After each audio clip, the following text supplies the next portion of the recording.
lo voy a rotar, ¿sí? Porque si se dan cuenta, yo necesito una flexión con una abducción, una rotación externa, una flexión de codo, una supinación de mano, más, ¿no? Una flexión de muñeca, más la flexión de los dedos para que yo pueda rascarme la cabeza, ¿sale? Para que yo pueda hacer esto, o para que yo me pueda peinar, o para que yo me pueda maquillar, o para que yo pueda ponerme los aretes o rascarme la oreja, ¿sale? Yo necesito esos movimientos combinados para poder generar. Por eso se les llaman movimientos fisiológicos o macromovimientos, ¿sale? Es un elemento importante que nosotros debemos tener en consideración acá, ¿sale? Y que a final de cuentas, estos movimientos fisiológicos se traducen en la flexión, la extensión, la abducción, la aducción, la rotación interna, la rotación externa, la pronación, la supinación, la inversión y la eversión, dependiendo del segmento que estemos hablando. ¿Sale? Entonces, por eso es que nosotros analizamos la osteocinemática, ¿sale? Y analizamos estos movimientos. Ahora, si nosotros somos más específicos, estos movimientos, ayer lo veíamos, se van a dar en un plano y en un eje específico. Por ejemplo, la flexión se va a dar en el plano, otra vez, aunque suene como disco rayado, la flexión y la extensión sagital con un eje anterolateral o transverso, ¿sale? Sí, es lo mismo, ¿sale? La abducción y la abducción se van a dar en el plano coronal con un eje antero-posterior, muy bien. Y las rotaciones se van a dar en plano transversal, longitudinal o vertical. Entonces, puede ser vertical o longitudinal, que ayer lo veíamos precisamente definiendo estos movimientos, ¿no? Y por lo tanto, acá, dentro de estos movimientos fisiológicos, para que yo pueda entender estos macromovimientos, voy a borrar esto, ¿sale? Necesito regresarme a la anatomía, ¿sí o no? Y entonces, para que yo pueda definir mis articulaciones, ¿sí? Yo necesito la descripción de las superficies articulares, ¿sale? ¿Por qué necesito una descripción de mi superficie articular? ¿Por qué creen que para poder definir la artrocinemática yo necesite la descripción de mis superficies articulares? A ver, ¿por qué es importante esto desde lo que llevaron en la biomecánica 2? ¿Otoniel? De hecho es porque, como dice, osteocinemática se refiere más a los huesos y artrocinemática se refiere más a las articulaciones que hay entre los huesos, ya que estas son las que permiten el movimiento. No puede haber una sin la otra, entonces por eso son muy dependientes. Sí, de hecho estos por eso se definen como macro, micro movimientos, pero, a ver, hay otra manita levantada. Déjenme ver, porque mi mouse anda medio loco. Diego. Sí, prueba. Yo iba a decir que es importante para identificar qué tipo de articulación es y obviamente rangos de movimiento que tiene. Muy bien, muy bien. La descripción de las superficies articulares es un punto clave dentro de la osteocinemática porque no solamente nos permite entender la osteocinemática, sino también nos permite entender la artrocinemática, porque recuerden que el juego articular se va a dar dentro de las superficies articulares, ¿sale? Y en esta descripción de las superficies articulares, no solo yo tengo que definir la concavidad, ¿sale? Y la convexidad. ¿Qué superficie es cóncava y qué superficie es convexa? ¿Sale? Si no tengo que definir cuáles son esos puntos de referencia, los ángulos, las inclinaciones, ¿sí? Todos estos puntos de referencia que me van a ayudar a definir mis superficies articulares. Yo ayer les mencionaba, dentro de lo que parece las incongruencias articulares, es lo que nos va a permitir que nuestro movimiento sea perfecto, ¿sale? Esas incongruencias articulares, por qué el cóncavo es más, porque el cóncavo es mucho más amplio que el convexo. Ay, ¿dónde quedó mi? Acá está. ¿Por qué estas dos superficies articulares no son congruentes? Pues eso es lo que me va a permitir que mi articulación tenga mayor grado de libertad y pueda realizar estos movimientos tan funcionales que nosotros requerimos en el miembro superior. ¿Sale? Entonces, desde la descripción de las superficies articulares, nosotros vamos a definir no solo la artrocinemática y la osteocinemática. Y dentro de la descripción de las articulaciones, como bien lo mencionó Diego, nosotros vamos a encontrar los tipos de articulaciones. Ahora, ¿por qué es importante definir el tipo de articulación? A ver, ustedes díganme. Tipo.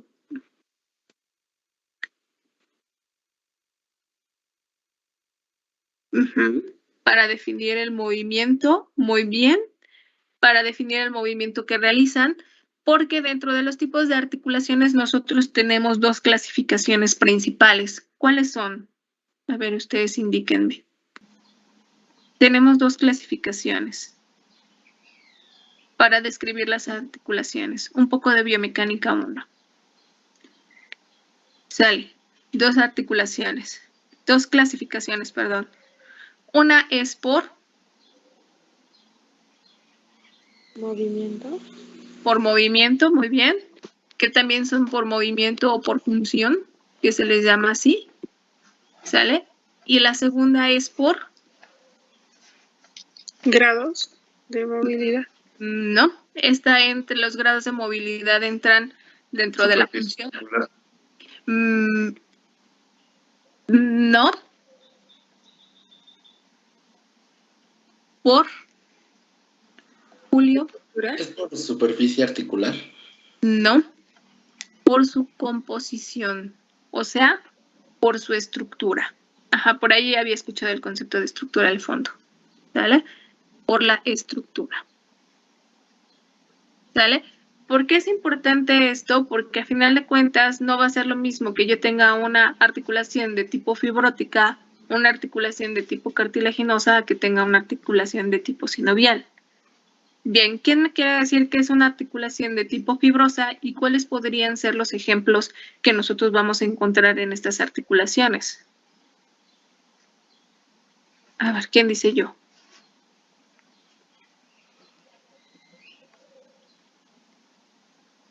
Rapidísimo, rapidísimo, para que avancemos. Julio. Dijo de las fibrosas, ¿verdad? De las fibrosas. Podría ser que las fibrosas se caracterizan por tener suturas, entonces podrían ser las suturas del cráneo. Sí, las fibrosas pueden ser una de los ejemplos que nosotros encontramos dentro de las fibrosas son las suturas, muy bien, que son las que vamos a encontrar en la bóveda craneal o la calvaria, como ustedes la llamen, muy bien. Andy. Yo quería decir que eran como las articulaciones que están obviamente son entre huesos, pero que están a distancia y unidas por un ligamento. Y pues podría ser como un ejemplo las articulaciones de los arcos vertebrales, ¿no? No, esas son otro tipo de articulaciones. Ay, creo que se dejó de ver acá ¿Sí siguen viendo la presentación? Perdón, ¿qué? No, se perdió, ¿verdad? No. ¿Cuántos arcos son? No sé, 20. me están preguntando. Ajá. Bueno, entonces acá lo único que nosotros vamos a ver es que las articulaciones, les voy a compartir un cuadrito que a mí me gusta, la verdad, y que discúlpenme que esté todo feo porque este libro no lo he logrado conseguir en digital, entonces solamente tengo las copias y las copias son muy malas, ¿vale? Y es el libro que les compartí precisamente en la parte de introducción, ¿sale? Entonces, a mí me gusta este cuadrito que hace Floyd, que es una combinación de diferentes bibliografías que él realiza. Y vemos precisamente a esta clasificación estructural y esta clasificación funcional. Recuerden que desde la clasificación estructural nosotros vamos a tener a las articulaciones fibrosas, cartilaginosas y sinoviales, y desde la clasificación funcional vamos a tener a las articulaciones sin artrosis, anfiartrosis y diartrosis, ¿vale? Entonces, ¿quién me quiere decir ¿qué características tiene una articulación de tipo sinartrosis o cómo se define una articulación de tipo sinartrosis? A ver, ¿quién dice yo? Que tienen poco movimiento. ¿Cómo es la que es sin movimiento? Son las articulaciones que no tienen movimiento, que esa es una característica importante que nosotros vamos a encontrar en estas articulaciones, ¿no? Muy bien. ¿Y las anfiartrosis? Son las que tienen movimiento limitado. Los que tienen menos movimiento, poco movimiento o limitado. Muy bien. Creo que esta clasificación es la que más ubican ustedes. ¿Y las diartrodias? Las que más tienen movimiento. Son las articulaciones con movimiento, muy móviles, dependiendo de la articulación que nosotros estemos hablando, ¿sale? Muy bien. Entonces, acá me gusta esta tablita comparativa porque a final de cuentas el autor establece las dos clasificaciones y bueno, dentro de las articulaciones fibrosas, nosotros vamos a encontrar 2 articulaciones sin movimiento y una articulación semimóvil. Por ejemplo, dentro de las articulaciones fibrosas, ya las había mencionado, que son las suturas, pero también vamos a tener a las gónfosis. ¿Cuáles son las articulaciones de tipo gónfosis? ¿Quién se acuerda qué es una gónfosis? A ver, ¿quién dice yo? ¿Sí habían escuchado el concepto de gónfosis? Ustedes díganme. Por ahí en la biomecánica 1, yo creo que sí. Bien, Adri. Bueno, yo le iba a decir que recuerdo que son las que están en el diente. Ajá, exactamente. ¿Se acuerdan que cuando nosotros veíamos, bueno, cuando ustedes veían el maxilar, la mandíbula, nosotros dentro de las caras articulares veíamos los alveolos, que eran donde se iban a alojar los dientes, ¿sale? Entonces, aquí nosotros observamos precisamente cómo el diente, que es una estructura ósea, se une directamente al alveolo, ¿sale? Entonces, eso es lo que nosotros vemos acá, ¿sale? Disculpen que las copias estén feitas, pero es lo único que tengo, ¿sale? Pero me gusta este cuadrito, ¿vale? Muy bien. Y las suturas, pues recuerden que las suturas dependerán de la bibliografía. Algunos autores nos dicen que hay suturas dentadas, planas, las esquilesis, que es una clasificación que da Rubier, ¿sale? Entonces, pero las más comunes son las dentadas, las planas y las, ahí se me fue, la que hace el temporal con el parietal, las escamosas, ¿sale? Son los 3 tipos de suturas más comunes que nosotros vamos a encontrar y que son de tipo fibroso porque a final de cuentas, aunque cuando nosotros nacemos provienen de tejido cartilaginoso, cuando nosotros crecemos, estas suturas se convierten en fibrosas y llegan a desaparecer con el paso del tiempo. Por ejemplo, en un cráneo de una persona adulta mayor, estas suturas ya son casi imperceptibles, ¿vale? Y la sindesmosis, a ver qué me dice que es una sindesmosis y qué ejemplo, dónde las vamos a encontrar. A ver en dónde las encontramos a la sindesmosis. Eso sí es de biomecánica 1. Sí, ¿qué es una sindesmosis y dónde las encontramos? Luisa. La sindesmosis es la que está como es como la membrana articular, la que está, por ejemplo, entre el radio y el cúbito. Uno de los ejemplos más representativos de la sindesmosis y que da como característica, a ver Andy, a ver si nos das una idea más. Bueno, es que creo que es la que está en el tobillo, entre la tibia y el peroné. Entonces, ¿en qué articulación específicamente? ¿La tibio-peronea proximal o distal? ¿En la distal? En la distal. Exactamente. Entonces, las articulaciones de tipo sindesmosis son aquellas articulaciones que unen a hueso-hueso. Acá no lo vemos porque tiene sus ligamentos, pero si nosotros viéramos esta superficie articular que hace la tibia con el peroné, vemos que dentro de su descripción las superficies articulares no tienen cartílago, ¿sale? No tienen cartílago, por eso son de tipo fibrótica, porque unen hueso con hueso. Sin embargo, recuerden que nuestro cuerpo es lo suficientemente inteligente y va a generar una pequeña bolsita de grasa que va a separar a los huesos, ¿sale?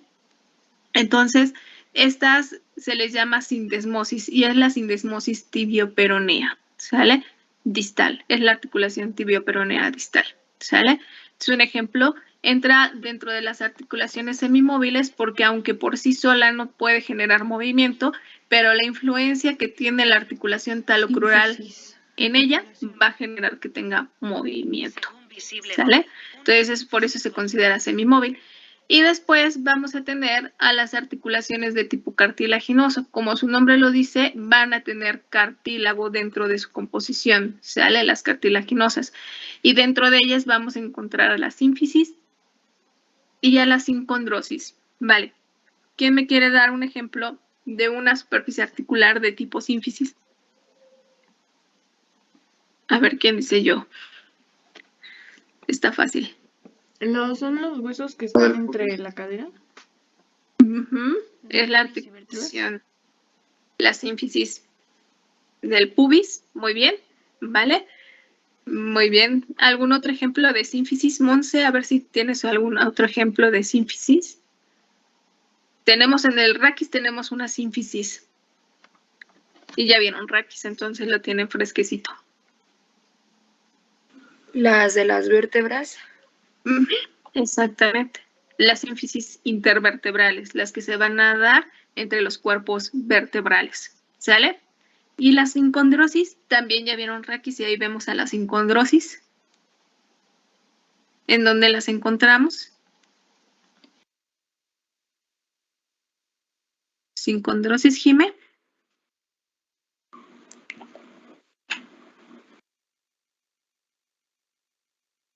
Ay, se desactivó No tu son de ay. las costillas con el esternón. Ajá, exactamente. Bueno, ahí no se activó tu audio, pero sí, Jime, pero sí, exactamente. Las sínfisis son las que encontramos.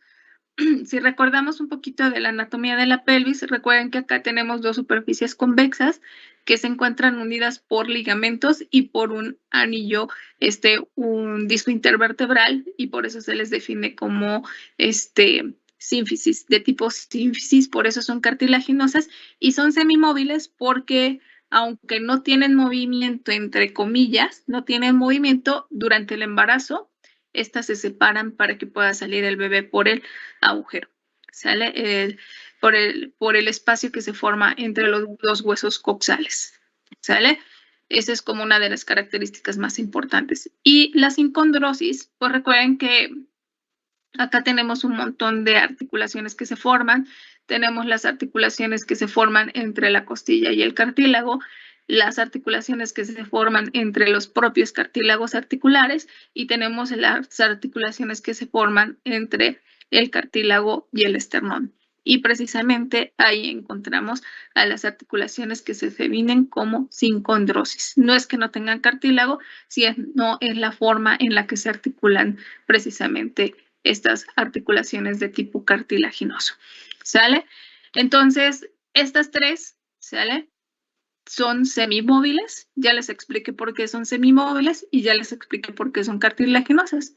Y bueno, ¿quién me quiere definir por qué por composición una articulación se define como sinovial?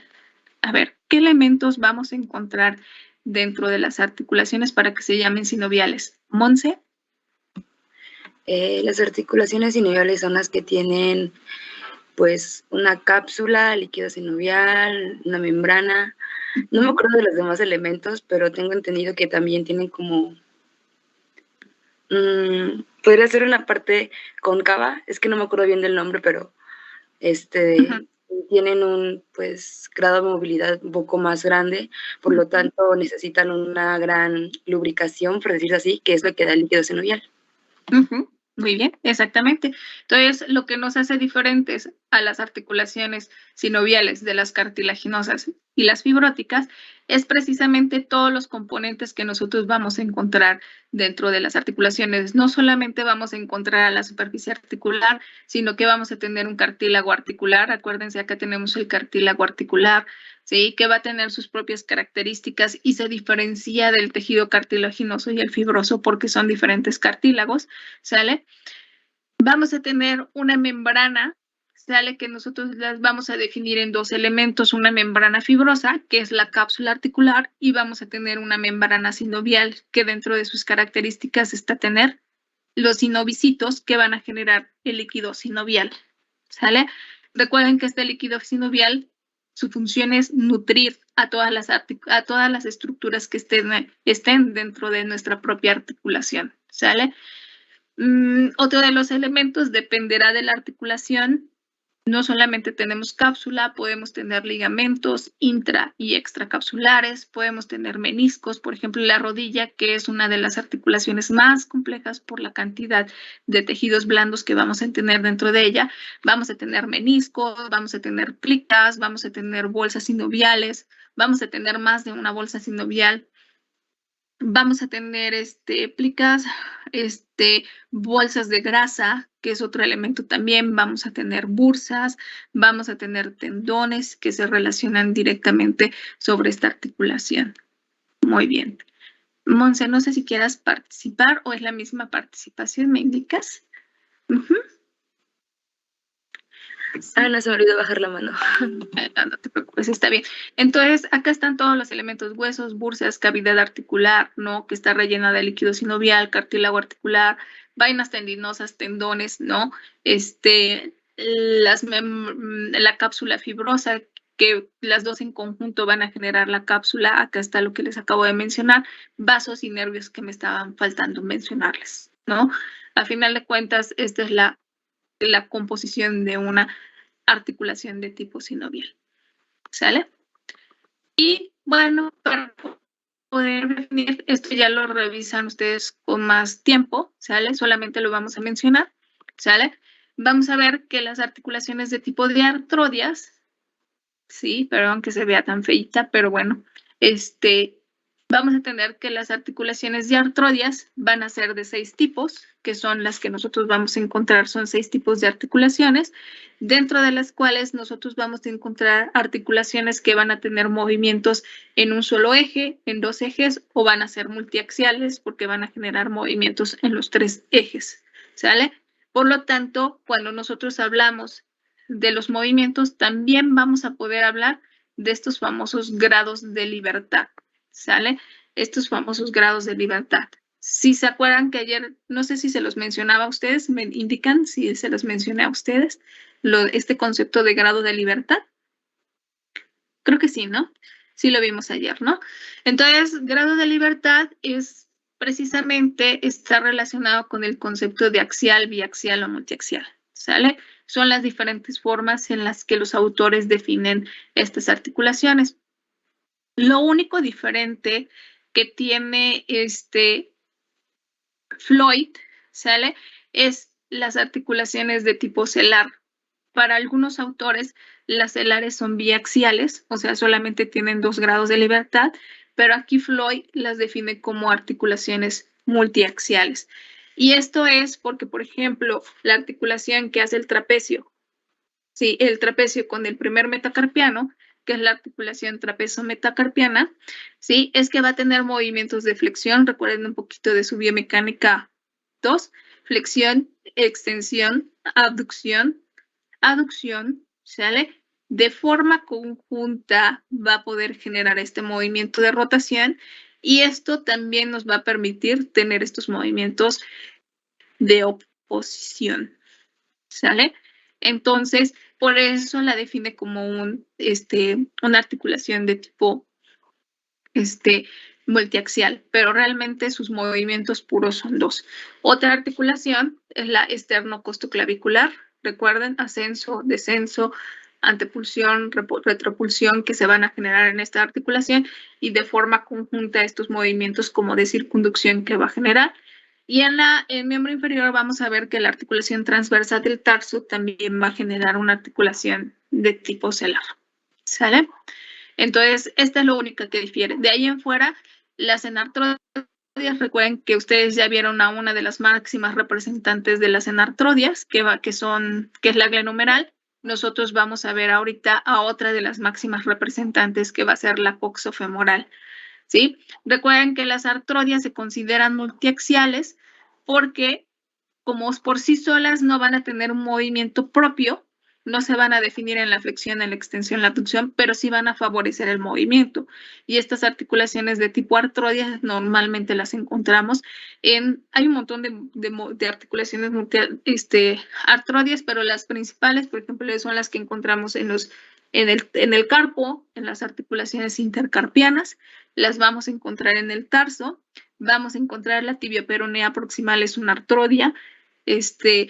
Acá ustedes veían a la acromioclavicular, es una artrodia, ¿sale? Vamos a tener una gran cantidad de articulaciones de tipo artrodia y que aunque generan deslizamientos, pero van a promover el movimiento, ¿sale? Por eso las considera el autor multiaxiales. Condilias, trocoides, gínglimo o, ¿cuál es el otro nombre? Gínglimo o bisagra o, ¿tienen otro nombre?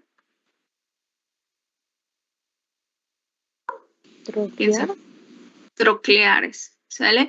Y acá un punto clave, ya adquirido con la experiencia de dar biomecánica, normalmente las trocleares siempre van a tener una superficie que se defina como tróclea, ¿sale? ¿Sí? Si se dan cuenta, en el húmero tenemos una tróclea, ¿sale? Vamos a ver que en el fémur vamos a tener una tróclea, ¿sale? Y en el astrágalo vamos a tener otra tróclea, que son las que definen a las articulaciones trocleares, ¿sale? Entonces, vayan encontrando esas relaciones para que ustedes vayan entendiendo, ¿sale? Y todo esto de forma conjunta define la osteocinemática, ¿no? Desde la descripción de las superficies articulares, los grados de libertad, ¿sí? Todo eso de forma conjunta me va a permitir analizar los deslizamientos, los planos, las trayectorias y obviamente asignarles una amplitud, un grado de movimiento, ¿sale? Y dentro de la artrocinemática, ya para ir cerrando, esto yo quiero creer que ya lo tienen ustedes muy claro, ya nada más en forma de repaso, ¿sale? Nos vamos a regresar a un libro que le gusta mucho a la maestra Ade, ¿sale? Que es el famoso Newman. Y a mí me gusta por sus imágenes, no tanto por sus explicaciones, ¿sale? Entonces, muy bien, entonces nos vamos a la artrocinemática. Como bien lo mencionaron ustedes ya, para que podamos entender la artrocinemática, pues necesitamos comprender la osteocinemática, ¿sale? Porque a final de cuentas, lo macro, esto es lo macro y esto es lo micro, ¿sale? Y dentro de esta, nosotros vamos a encontrar, espérenme, esto ya lo vimos. Dentro de esto, nosotros vamos a encontrar esto, ¿no? Esto que nosotros vemos. Estos son los micromovimientos, ¿sale? Estos micromovimientos que nosotros definimos dentro de la artrocinemática, que se va a generar precisamente dentro de las superficies articulares. Por eso se le llama juego articular. Este concepto de juego articular está dado por Kaltenburg, ¿sale? Kaltenburg es el padre de la terapia manual ortopédica, ¿sí? Todo lo que está relacionado con la terapia manual, ¿sale? Entonces, de ahí viene este concepto de juego articular, ¿sí? Y para poder definir la artrocinemática, nosotros tenemos que definir los movimientos artrocinemáticos, que son el deslizamiento, el rodamiento, y acá lo llama Newman rotación, pero yo le coloco el nombre correcto, que es el giro, ¿sale? El giro, porque la rotación a veces se confunde con la rotación interna y externa de los movimientos fisiológicos, ¿vale? Muy bien, vale. ¿Quién me quiere definir cuáles son esos elementos que definen los movimientos artrocinemáticos? ¿Cómo es que nosotros podemos definir los movimientos artrocinemáticos? Bien, ¿cuáles son esos elementos que nosotros necesitamos para poder definirlos? A ver, ¿qué dice yo? El pregunto, sí, exactamente. El primero es las superficies articulares. Acá nos regresamos otra vez a superficie articular. porque necesitamos saber quién es el cóncavo, ¿sale? Y quién es el convexo. Muy bien. ¿Cuál es el otro elemento? ¿Podrían ser los planos? Más que los planos, ¿cuál es el elemento que complementa el plano? Que sería el punto 2. ¿El eje? El eje de movimiento. Muy bien. Andy. ¿Qué más, Andy? Puede ser saber el punto de apoyo. El punto, el segmento fijo y el segmento móvil, que ese es el otro elemento que se utiliza, ¿no? El segmento fijo y el segmento móvil. Este último nos va a ayudar a definir la regla del cóncavo convexo, ¿sí o no? ¿Vale? Este último nos ayuda a definir esta regla, ¿sale? Muy bien. Pero acá, convexo, ¿sale? Pero acá, ahorita vamos a utilizar primero estos dos. Estos dos ahorita los vamos a utilizar. Vale. Para empezar, volvemos a ver que necesitamos tener una buena descripción de las superficies articulares y me voy a poner en primer plano para que ustedes me vean, ¿sale? Entonces, muy bien. Acá, ¿qué hueso es? A ver si lo ubican. ¿Qué hueso es? Es el hueso coxal. El hueso coxal. ¿Y qué superficie les estoy mostrando ahorita? Aquí. Esta fosita. ¿Qué fosita es? ¿Cómo se le llama? A ver, ¿quién dice yo? ¿El acetábulo? El acetábulo. Muy bien. Y acá tenemos a quién. La cabeza del fémur. La cabeza del fémur. Y si nosotros pudiéramos darle un nombre dentro de la descripción de sus superficies articulares, ¿quién es el cóncavo y quién es el convexo? La cabeza es la convexa.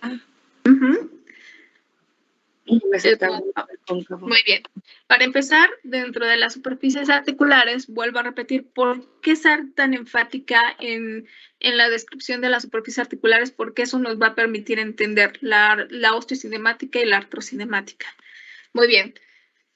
Dentro de la descripción de los movimientos fisiológicos, ustedes me decían que necesitamos los dos primeros. La superficie articular, que define al cóncavo y al convexo, y el eje de movimiento. Entonces, aquí tengo a mi cóncavo y aquí tengo a mi convexo, ¿sale? Acá, ustedes alcanzan a ver los puntos de intersección que va a ser el eje, porque recuerden que el eje es el que atraviesa. El eje es el que atraviesa a mis articulaciones como línea imaginaria. Muy bien. ¿Quién me quiere definir qué sucede en el deslizamiento con la superficie articular y el movimiento? Voy a hacer un deslizamiento. ¿Qué sucede? ¿Qué sucede con la superficie articular y qué sucede con el eje? Aquí estoy haciendo un deslizamiento, primero superior e inferior y luego lo voy a hacer de anterior y a posterior. ¿Qué sucede? Ustedes díganme. Con estos dos elementos.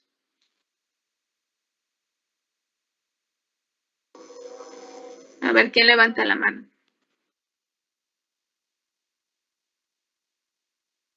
¿Quién dice yo? Estos dos elementos definen el deslizamiento. Vale. ¿Las superficies articulares se mantienen en contacto, sí o no? En el deslizamiento. Sí. ¿Sí? Sí. Pero ¿qué pasa con el eje? ¿Se mantiene en contacto o no se mantiene en contacto? No se mantiene. No se mantiene en contacto. ¿Sale? Esa es la definición del deslizamiento. ¿Sale? Cuando nosotros encontramos un deslizamiento, la superficie articular se mantiene en contacto, pero el eje se desplaza. ¿Sale? Se mueve, pierde contacto. ¿Sale? Esa es la primera definición. Ahora voy a generar el giro. Giro. Mis dos superficies articulares con la intersección del eje. Ahora, ¿qué sucede con estos dos elementos en el giro? Ustedes vean. Acá está girando mi superficie articular. ¿Qué pasa, Susi? Dime. ¿Los dos se mantienen en contacto? Los dos se mantienen en contacto. Entonces, la definición del giro es que las superficies articulares, tanto la superficie articular como el eje, se mantienen en contacto. ¿Sale? Y les voy a representar, por último, al rodamiento. ¿Sale? Observen qué sucede en el rodamiento. Para esto voy a girar mi mano para que ustedes lo vean más visible. ¿Sale? ¿Qué pasa con el rodamiento? Lo voy a hacer como muy exagerado para que ustedes lo puedan visualizar. ¿Qué pasa con la superficie? ¿Qué pasa con el eje? Que ninguno de los A ver, entonces las dos superficies, tanto la superficie como el eje, pierden contacto. ¿Sale? Bien, voy a desactivar tantito mi audio por eso.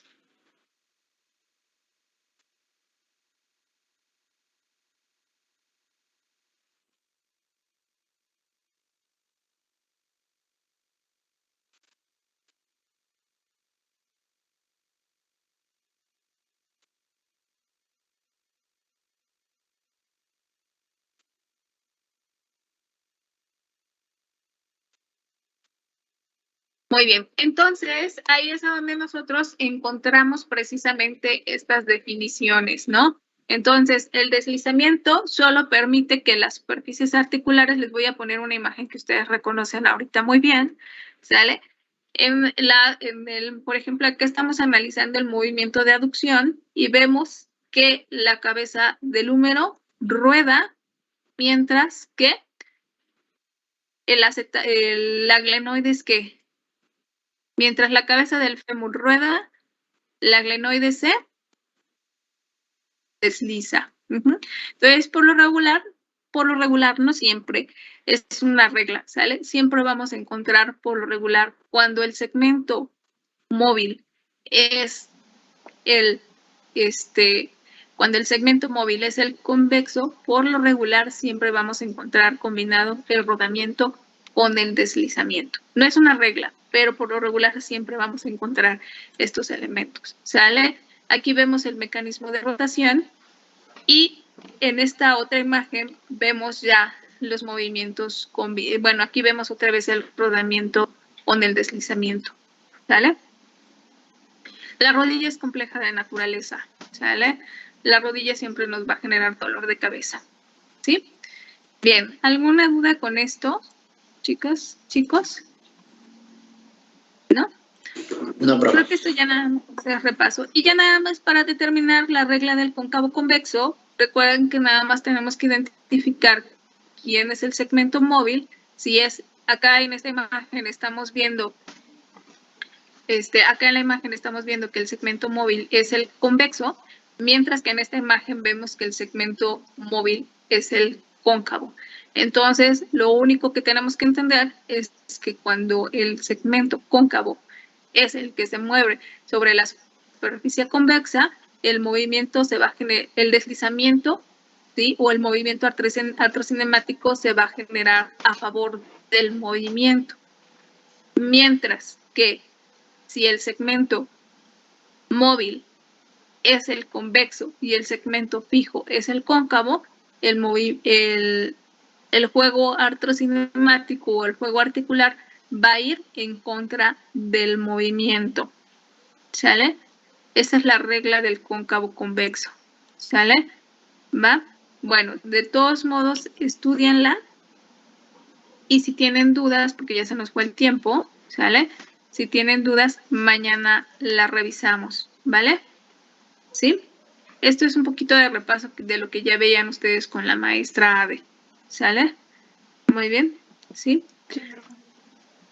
¿Vale? Vuelva a repetirlo de forma muy rápida. En la regla del cóncavo convexo, si el segmento móvil es el convexo, ¿sale? el juego articular va a ir en contra del movimiento. ¿Sale? O el desplazamiento, el deslizamiento, el rodamiento va a ir en contra del movimiento. Si el segmento móvil es el cóncavo, ¿sí? Va a ir a favor del movimiento.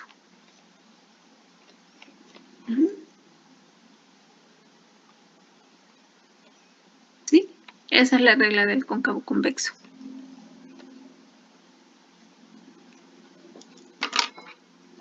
¿Sale? No es tan complicado. ¿Sale? Lo vamos a ir analizando conforme vayamos a ir analizando las articulaciones, pero es, por ejemplo, acá mi segmento convexo es los cóndilos humerales, mi segmento cóncavo son los platillos tibiales. Si mi segmento móvil es el cóncavo, que serían los platillos tibiales, estos se deslizan a favor, si se dan cuenta, estos se deslizan a favor del movimiento, ¿sí? Si el movimiento, voy a cambiar el punto móvil, si el movimiento se genera por el convexo, este va a ir en contra del movimiento. Analícenlo, ¿vale? Pero esa es la regla del cóncavo convexo. ¿Vale? Muy bien. Bueno, pues entonces mañana ya vamos a empezar con la presentación de sus infografías, que es la parte de la cinética. ¿Sale?